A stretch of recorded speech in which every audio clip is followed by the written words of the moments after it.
It says, I see Florida, South Carolina, Texas A&M, and Kentucky as toss-up games.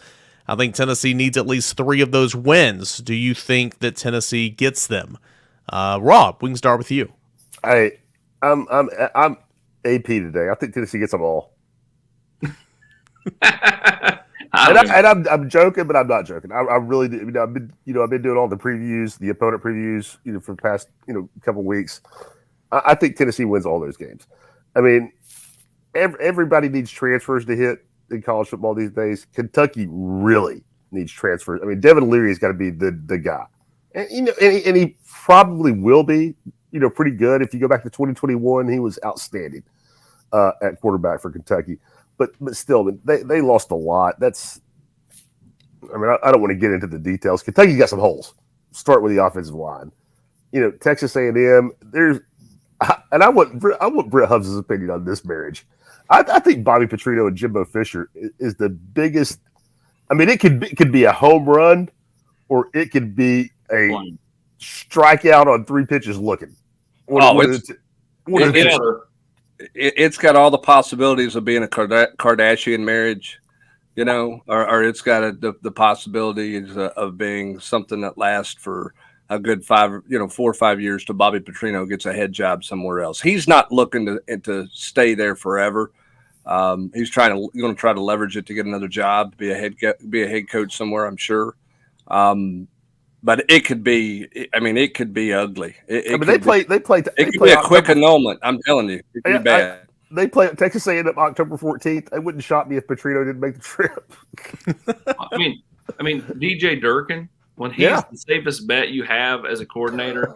Listen, I think DJ does a good job, but he's an emotional roller coaster. Look how he was with Lane. In several different stops, he is the level-headed one out of that trio. So, Hubbs is right and Rob's right. This thing's got – I don't think there's any middle ground. I think it's either going to be, wow, this is the best move that Jimbo could have ever made, or what were you thinking?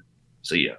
Well, and A&M also, they've got the Wegman kid at quarterback who, played really well at the end of last year, but was a true freshman. You don't know what you have there.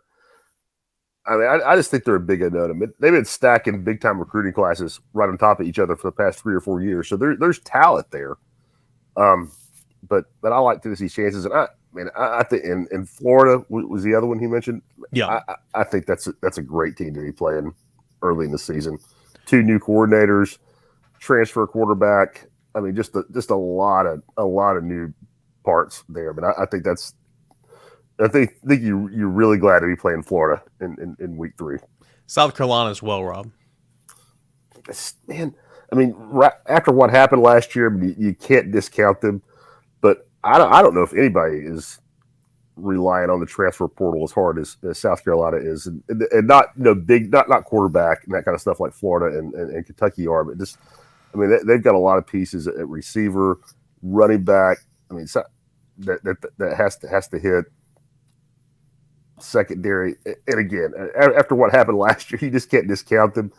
But and Rattler, if you take out what Rattler did against Tennessee and Clemson last year, which you can't do, but if you, he threw for 2,600 yards, he threw for 850 in those last 2 games. He threw for 16 touchdowns on the year. He threw 6 against Tennessee, and more than a third of his scoring tosses. I like Tennessee in all those games, and I think catching South Carolina at home is huge. Playing Texas A&M at home is huge. I have no respect for Kentucky. I can be proven wrong in that one, but I like Tennessee to win all those. For me, I think the only lock. Kentucky just traditionally is a lock, but I do think that they're going to be more competitive this year. I think the game is way more competitive than it was last year with Leary at quarterback, because I do think he's a good player. Still would take Tennessee there. I think a lock is the South Carolina game. If Josh Heupel said you have 1 win, Josh, it's all you get all year. You get to pick it though, and by however many points you want it by. He's taking South Carolina by a billion, so I'm taking South Carolina if that's a night game, I'm thinking I'm going to get curb stomped. It's July 12th, 13th, whatever it is. It's that's my mid-July hot take, because I think South Carolina takes it on the chin here. I do think A&M is a total coin flip game. I think they're the great unknown in the SEC because, as you said, Rob, they have stockpiled. Now they've lost some of those recruits to the transfer portal because they didn't either make payment or whatever it was that the reason they left. Who knows? That's just all the fodder out there. Either way, like I think they're the great unknown because they still do have talent. And what's the coaching staff dynamic going to be like? If it's a good marriage, that's great. And then Florida, Hubbard. I mean, if Tennessee was ever going to win at the Swamp, you would think it'd have to be this year, down as Florida is. But Tennessee's not won down there in 20 years, and so to quote you got to see it to believe it. To me, that's actually pretty valid this year. Just based off going on the road, it's a tough place to play early, and Florida always has a certain edge when they play Tennessee because they think they own the series, which they have traditionally the last 20 years. So, if Tennessee gets by Florida, then I think that there's a great chance that that they're undefeated heading into Alabama. Based on my Tuesday performance on the podcast, I've got the Vols winning everything, unbeaten. I meant to tell you, Hubbard. Greatest team ever assembled in college football. Better than the 39 team. They got a lot of points. Yeah, absolutely. Hubbard, I meant to tell you. I mean, a lot of listeners don't know, but I have a son who's going to be a senior at UT next year. He listened to the podcast and called me Tuesday night. He's like, "Dad, I just gave up my student tickets." That's exactly right. I thought you were going to say he was listening as he was going across the Hamley Street Bridge and just veered right.